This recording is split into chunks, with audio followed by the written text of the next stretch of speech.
美国共产党的出现让美国各大阶层感到深入骨髓的恐惧。由于美国大萧条的3年让美国农民已经到达临界点，罗斯福一上台不得不推出农业调整法。但这个农业调整法由于太过于激进，当他送到国会时，保守派议员们倒吸了一口凉气。在他们看来，这哪里是救市，这分明是去莫斯科取了经。众议员马丁在台上一拍桌子，喊得最直接：我们正在走向苏维埃。再加上那些要被征收农业加工税的食品厂老板们在走廊里，就像产房门外的老父亲，十分焦急地等待消息。国会老爷们在为各种主义而吵架，而在广袤的中西部大平原上，农民们已经快被债务逼疯了。他们根本听不懂什么叫国内分派计划，也不懂减产怎么就能拉高物价。他们只知道银行的人正带着警察要来收走他们世世代代耕种的土地。当人连饭都吃不上，家都要没的时候，谁还管你什么法律？1933年4月27日，艾奥瓦州勒马斯镇500多个被逼上绝路的农民冲进法院，要求法官布拉德利停止没收农田的程序。法官不仅拒绝，还摆出官威，训斥农民不该在法庭里戴帽子、抽烟。农民们的逻辑很朴素，这法庭是我们纳税人养的，我们想怎样就怎样。人群一拥而上，把法官生拉硬拽拖出法庭，蒙上眼睛扔进卡车，直接拉到了城外。这绝对是这位法官最永生难忘的经历。他们从路边扯下一节电报线套在法官脖子上，把一个涂满飞油的汽车轮毂盖扣在他头上，按着他跪在地上祈祷。这不是个例，在另一个镇子，当银行派人来收地时，年轻的农民直接回家拿起了短枪，坐在院子里的树下等着跟银行拼命。农村已经实实在在地涌起了革命的势头，随时可能大爆炸。农村的火都快烧到华盛顿了，参议院里却又杀出了一群通胀派。以参议员托马斯为首的一帮人觉得搞什么复杂的减产太费事了，就是只有一个终极解药：印钞票，增发纸币，让银币流通，让美元贬值。只要钱变毛了，通货膨胀了，农民欠银行的旧债自然就变轻了。面对这种简单粗暴的大放水呼声，罗斯福看了一眼窗外即将失控的局势，做出了一个成熟政客最擅长的选择——妥协。他把托马斯那套印钞通胀的条款当成一个补丁，硬生生缝进了农业法案里。保守派再怎么痛哭流涕也挡不住了，因为农民的手中的枪会告诉他什么才是真理。1933年5月12日，在一片吵闹、恐慌和利益置换中，这份大杂烩般的法案终于签了字。法案虽然签了字，但远水解不了近渴。让农民少种地，拉高物价，这是一个漫长的过程。而门外的银行催收员可不会等庄稼慢慢长出来。眼下最要命的是把那些拿着枪的农民安抚住。罗斯福的动作很快，3月底，他把一堆乱七八糟的农业信贷机构揉到一起，成立了一个新衙门——农业信贷署。他的一把手就是小亨利·摩根索。摩根索上任后干的事情非常直接，砸钱发救济贷款，给农民的抵押贷款搞重新融资。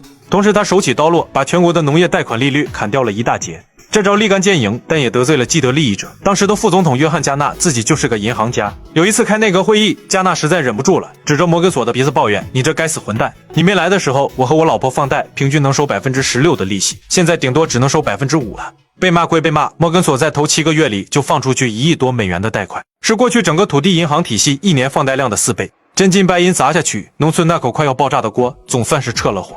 火虽然灭了，但要治本，还得靠新成立的那个核心机构——农业调整署。这是一个注定要载入史册的部门，手握巨大的行政权力和资金。谁来当这个局长，成了罗斯福和农业部长华莱士最头疼的问题。法案本来就够激进了，如果再找个激进的人来当局长，国会里的保守派晚上睡觉都要吐一床的血。他们最初盯上了金融大鳄伯纳德·巴鲁克，想借他的名望来镇场子，但巴鲁克是个老狐狸，他压根不想接这个烫手山芋，转手就把自己的老同事60岁的农业战线老兵乔治·皮克推到了台前。罗斯福和华莱士一琢磨，皮克在农业资本家和国会里很有威望，确实是个能稳住阵脚的压舱石，于是拍板同意。但他们很快就发现自己给自己找了个大麻烦。皮克这个人脾气暴躁，性格狭隘，而且相当固执，他是一战时期就在给农民争取利益的老资格，脑子里装的还是1920年代那一套老黄历。在皮克看来，罗斯福他们搞的减产计划简直就是犯罪，庄稼长得好好的，怎么能毁掉？农民的天职就是种地，哪有生产过剩这回事？皮克的终极农业智慧只有一条，把国内农产品的价格强行拉高，然后筑起高高的关税壁垒。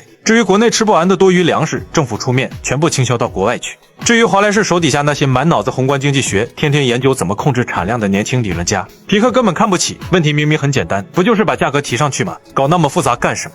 虽然在1933年的现实压力下，皮克捏着鼻子向减产计划做了一点让步，同意可以毁掉一些庄稼，以免小过剩毁掉大经济，但他骨子里依然排斥这套做法。更要命的是，这位老将根本没把顶头上司华莱士放在眼里。在接手农业调整署之前，皮克仗着有大资本家巴鲁克撑腰，向罗斯福提了一个条件：以后我有事直接向总统汇报。说白了，他要越过农业部长华莱士，自己单干。罗斯福为了安抚保守派，居然就答应了。华莱士吞下了这只苍蝇，只能在5月中旬给总统写信抱怨：皮克先生，这是要把您当成工具，在我和他之间搞制衡啊！这么干，农业调整法还怎么统一执行？农业调整署还没开始干活，局长和部长就已经尿不到一个壶里了。但这还只是个开始，因为接下来一批真正让皮克抓狂的人即将大举杀入这个衙门。真正让这位60岁老将抓狂的，不是农业部长，而是农业调整署新上任的法律总顾问杰尔姆·弗兰克。弗兰克当时44岁，是个在芝加哥和纽约打赢过无数商业官司的顶级大律师。他脑子转得飞快，说话像连珠炮，对什么都充满好奇。华莱士本来就想找个懂法律的人来把关，一眼就相中了弗兰克。弗兰克一上任，立刻干了一件让皮克看傻眼的事。他在极短的时间内，从哈佛、耶鲁这些常春藤名校以及纽约的大律所里拉来了一大帮才华横溢的年轻律师。皮克问弗兰克：“这些人懂种地吗？”弗兰克回答：“不需要懂，只要脑子够聪明，受过严格的法律训练，他们什么都能学会。”于是，这帮城市精英浩浩荡荡地开进了华盛顿。他们把办公室变成了大学宿舍，每天狂热地工作20个小时，困了就在沙发上躺一会儿，醒了继续恶补农业知识。其实，皮克和这帮精英们是在走2个路线的争斗。皮克的算盘打得很简单，我是农业部的人，我的任务就是把农产品的价格拉上去，让农民挣钱，别的一概不管。但弗兰克、特格维尔这批城市自由派胃口要大得多，他们不仅要帮农民，还要管城里人的死活。他们弄出了一个消费者顾问部，死死盯着物价，不让农产品涨得太离谱而伤及无辜百姓。更深层的是，他们想借着这次农业危机，对整个美国的社会生产和财富分配体系进行一场彻底的重组。皮克看着这帮动不动就要改造美国的年轻人，常常骂道：“这里是农业部，不是让你们什么都管的万事部。”就在这2拨人为了要不要改造美国吵得不可开交的时候，谁也没想到，农业调整署的眼皮子底下居然悄悄潜入了一支真正想颠覆美国的队伍，那就是美国的共产党出场了。大萧条让很多高智商的年轻人对资本主义彻底绝望。美共的农业专家哈罗德·维尔却趁虚而入，他看着弗兰克正在大规模招募年轻律师，立刻安排人手在农业调整署内部建立了一个隐秘的地下党支部。后来在冷战中大名鼎鼎的阿尔杰西斯、里普雷斯曼等人就在这个时期混了进来。这帮人白天在政府大楼里西装革履的起草法案，晚上就偷偷跑到一家音乐室里开秘密会议，讨论怎么埋葬资本主义。无论是农业部长华莱士，还是把他们招进来的总顾问弗兰克，都非常讨厌共产主义。华莱士更是公开骂过，说这帮人煽动阶级仇恨，像宗教狂热分子一样招人烦。所以这些地下党员只能拼命伪装自己，绝不能暴露身份，否则立刻卷铺盖走人。其次，更尴尬的是，农业政策这东西，它很难被操控去服务于共产主义宏图。你要怎么用棉花减产或者杀猪补贴来发动无产阶级革命呢？非常的难。结果就是这帮充满革命理想的地下党员，为了不暴露身份，只能每天在办公室里老老实实，甚至超负荷的加班，干着跟周围那些城市自由派一模一样的活儿。他们在这里起草的每一份有效文件，其实都是在帮罗斯福的资本主义政府缝缝补补。对他们来说，农业调整署顶多算个安全的招兵买马据点，根本当不了撬动国家的杠杆。大萧条是美国共产党最风光的时候，当时的主席叫厄尔白劳德，他是个明白人。他发现天天在大街上喊推翻资本家，在美国根本吃不开，美国老百姓只关心能不能吃上面包。于是白劳德搞了一次非常聪明的本土化转型，他不喊口号了，他带着党员去干实事，去工厂里帮工人组织工会。当时大名鼎鼎的产业工会联合会 CIO 里面很多骨干就是美共党员，同时去南方帮黑人争取民权，去街头帮穷人抗议高昂的房租。白劳德甚至喊出了一句口号：共产主义就是20世纪的美国主义。他把华盛顿、林肯的画像和列宁的画像挂在一起，这招非常管用。到了1930年代末，美国共产党的党员人数达到了历史最高峰，大约有8到10万人。虽然在全国人口里比例依然很小，但在知识分子、好莱坞编剧和工会领袖里，影响力相当可观。但好日子没过多久，麻烦就来了。美共最大的软肋在于它的政治步调必须紧跟莫斯科，而莫斯科的节奏有时候实在太跳跃了。